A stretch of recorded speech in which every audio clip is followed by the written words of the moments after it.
Mandya ticket ಕೈ ತಪ್ಪಿದ್ರೆ ಸುಮಲತಾ ನಡೆ ಏನು, ವಾಟ್ ನೆಕ್ಸ್ಟ್ ಅನ್ನುವಂಥದ್ದು ಪ್ರಶ್ನೆ. ಚುನಾವಣಾ ಕಣದಿಂದ ಹಿಂದೆ ಸರಿತಾರಾ ಸುಮಲತಾ?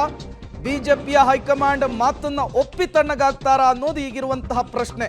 ಕುತೂಹಲ ಕೆರಳಿಸಿದೆ ಸಂಸದ ಸುಮಲತಾ ಅವರ ನಡೆ. ಈಗಾಗಲೇ ಚುನಾವಣಾ ಸ್ಪರ್ಧೆಗೆ ಜೆಡಿಎಸ್ ಸಿದ್ಧವಾಗಿದೆ. ಮೊನ್ನೆಯಷ್ಟೇ ಪೂರ್ವಭಾವಿ ಸಭೆಯನ್ನು ಕೂಡ ಅಲ್ಲಿ ನಡೆಸಿರುವಂತಹದ್ದು. ಅಭ್ಯರ್ಥಿ ಯಾರು ಅನ್ನೋದು ಈಗಿರುವಂತಹ ಕುತೂಹಲ. ಈ ಬೆನ್ನಲ್ಲೇ ಸುಮಲತಾ ಅಂಬರೀಶ್ ಅವರು ಮಾನ್ಯ ಸಂಸದರು ದೆಹಲಿಗೆ ತೆರಳಿದ್ದಾರೆ. ಅಲ್ಲಿ ಏನು ಮಾತುಕತೆ ಆಗುತ್ತೆ? ಬಿಜೆಪಿಯ ವರಿಷ್ಠರ ಭರವಸೆಯ ಮಾತುಗಳಿಗೆ ಮಣಿತಾರಾ ಸಂಸದೆ ಸುಮಲತಾ ಅವರು?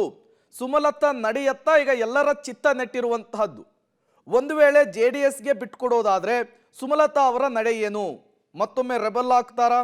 ಪಕ್ಷೇತರರಾಗಿ ಸ್ಪರ್ಧೆ ಮಾಡ್ತಾರಾ? ಸಹಜವಾಗಿಯೇ ಉದ್ಭವವಾಗ್ತಾ ಇರುವಂತಹ ಪ್ರಶ್ನೆಗಳಿವೆಲ್ಲವೂ ಕೂಡ. ಮತ್ತಷ್ಟು ಡೀಟೇಲ್ಸ್ ಅನ್ನು ಕೊಡ್ತಾರೆ ನಮ್ಮ ಪ್ರತಿನಿಧಿ ಮಸೂದ್, ನೇರ ಸಂಪರ್ಕದಲ್ಲಿ ಜಾಯಿನ್ ಆಗಿದ್ದಾರೆ. ಮಸೂದ್, ಸಹಜವಾಗಿಯೇ ಕುತೂಹಲ ಕೆರಳಿಸ್ತಾ ಇರುವಂತಹದ್ದು ಸಂಸದೆ ಸುಮಲತಾ ಅವರ ನಡೆ. ಏನಾಗಬಹುದು ಒಂದು ವೇಳೆ ಟಿಕೆಟ್ ಕೈ ತಪ್ಪಿದ್ದೇ ಆದ್ರೆ ಸುಮಲತಾ ಅಂಬರೀಶ್ ಅವರ ಮುಂದಿನ ನಡೆ, ವಾಟ್ ನೆಕ್ಸ್ಟ್ ಅನ್ನೋದಕ್ಕೆ ಏನೆಲ್ಲ ಡೀಟೇಲ್ಸ್ ಲಭ್ಯವಾಗ್ತಾ ಇದೆ ಅಂತ? ಪ್ರೇಮ್, ಇವತ್ತು ಬಿಜೆಪಿ ಹೈಕಮಾಂಡ್ ನಾಯಕರ ಜೊತೆ ಮಾತುಕತೆ ನಂತರ ಮುಂದೇನು ಮಾಡಬೇಕು ಅನ್ನುವಂಥ ತೀರ್ಮಾನಕ್ಕೆ ಸುಮಲತಾ ಅವರು ಬರ್ತಾರೆ. ಈಗ ಅವರ ಹೇಳಿಕೆಗಳ ಪ್ರಕಾರ, ಅವರ ಏನು ಪಟ್ಟಿ ಹಿಡಿದಿದ್ದಾರೆ ಅದರ ಪ್ರಕಾರ ಮಂಡ್ಯದಲ್ಲಿ ನನ್ನ ಸ್ಪರ್ಧೆ ಖಚಿತ ಅನ್ನುವಂಥ ಸಂದೇಶವನ್ನು ಈಗಾಗಲೇ ಹೈಕಮಾಂಡ್ ಬಿಜೆಪಿ ಅವ್ರಿಗೂ ಕೂಡ ಕೊಟ್ಟಿದ್ದಾರೆ. ಹಾಗೆ JDSನವ್ರಿಗೂ ಕೂಡ ಆ ಒಂದು ಸಂದೇಶವನ್ನು ಸುಮಲತಾ ಅವರು ರವಾನೆ ಮಾಡಿದ್ದಾರೆ. ಬಿಜೆಪಿಯಿಂದ ಟಿಕೆಟ್ ಸಿಕ್ಕಿದ್ರೆ ಬಿಜೆಪಿಯಿಂದ ಸ್ಪರ್ಧೆ ಮಾಡ್ತೇನೆ, ಇಲ್ಲ ಅಂದರೆ ಪಕ್ಷೇತರ ಸ್ಪರ್ಧೆ ಮಾಡೋದಕ್ಕೂ ಕೂಡ ಹಿಂಜರಿಯಲ್ಲ ಅನ್ನುವಂಥ ಒಂದು ಪರೋಕ್ಷ ಸುಳಿವನ್ನು ಕೂಡ ಅವರ ಆಪ್ತರಿಗೆ ಕೊಟ್ಟಿರುವಂಥದ್ದು.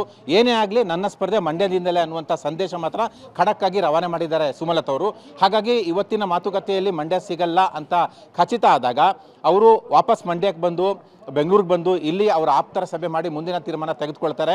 ನಿಜವಾಗ್ಲೂ ಕೂಡ ಬಿಜೆಪಿ ಹೈಕಮಾಂಡ್ ವಿರುದ್ಧ ಹೋಗ್ತಾರೆ ಸುಮಲತಾ ಅವರು ಪಕ್ಷೇತರ ಸ್ಪರ್ಧೆ ಮೂಲಕ ಅನ್ನುವಂಥದ್ದು ಕೂಡ ಇಲ್ಲಿ ಕೇಳ್ಕೋಬೇಕಾಗುತ್ತೆ. ಯಾಕೆಂದರೆ ಅವರು ಮೋದಿ ಅವ್ರ ಜೊತೆನೂ ಕೂಡ ಚೆನ್ನಾಗಿದ್ದಾರೆ, ಅಮಿತ್ ಶಾ ಅವ್ರ ಜೊತೆ ಕೂಡ ಚೆನ್ನಾಗಿದ್ದಾರೆ, ಬಿಜೆಪಿ ನಾಯಕರ ಜೊತೆನೂ ಕೂಡ ಚೆನ್ನಾಗಿದ್ದಾರೆ. ಆದರೆ ಮಂಡ್ಯಗಾಗಿ ಪಕ್ಷೇತರವಾಗಿ ನಿಲ್ಲುವ ಮೂಲಕ ಹೈಕಮಾಂಡ್ ನಾಯಕರ ಎದುರು ಹಾಕ್ಕೊಳ್ತಾರ ಅನ್ನುವಂಥದ್ದು ಕೂಡ ಇಲ್ಲಿ ಕುತೂಹಲ. ಆದರೂ ಕೂಡ ಬೆಂಬಲಿಗರ ಸಭೆ ಮಾಡಿ ನಂತರ ತೀರ್ಮಾನ ತೆಗೆದುಕೊಳ್ತಾರೆ. ಇಲ್ಲಿ ಒಂದು ರೀತಿಯಲ್ಲಿ JDS ಮತ್ತು ಸುಮಲತಾ ಅವ್ರ ನಡುವೆ ಪ್ರತಿಷ್ಠೆಯ ಯುದ್ಧ ಇದು.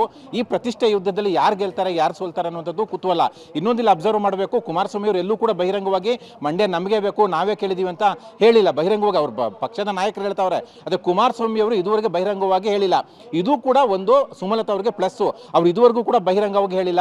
ನಾನು ಅಷ್ಟು ತಿಂಗಳಿಂದಲೂ ಕೂಡ ಹೇಳ್ಕೊಂಡೇ ಬರ್ತಾ ಇದ್ದೀನಿ, ಮಂಡ್ಯದಿಂದಲೇ ಸ್ಪರ್ಧೆ, ಮಂಡ್ಯದಿಂದಲೇ ಟಿಕೆಟ್ ಕೊಡಿ ಅಂತ ನಾನು ಬಹಿರಂಗವಾಗಿ ಸಭೆ ಮಾಡಿದ್ದೇನೆ, ಬಹಿರಂಗವಾಗಿ ಹೇಳಿದ್ದೇನೆ, ನನಗೆ ಟಿಕೆಟ್ ಕೊಡಿ. ಕುಮಾರಸ್ವಾಮಿ ಅವರು ಎಲ್ಲೂ ಕೂಡ ಹೇಳ್ಕೊಂಡಿಲ್ಲ. ಈ ವಾದವನ್ನು ಕೂಡ ಹೈಕಮಾಂಡ್ ಮುಂದೆ ಸುಮಲತಾ ಅವರು ಇಡೋದಕ್ಕೆ ಸಾಧ್ಯತೆ ಇದೆ. ಆ ಹಿನ್ನೆಲೆಯಲ್ಲಿ ಇವತ್ತಿನ ಮಾತುಕತೆ ಬಹಳ ಕುತೂಹಲ ಮೂಡಿಸಿದೆ.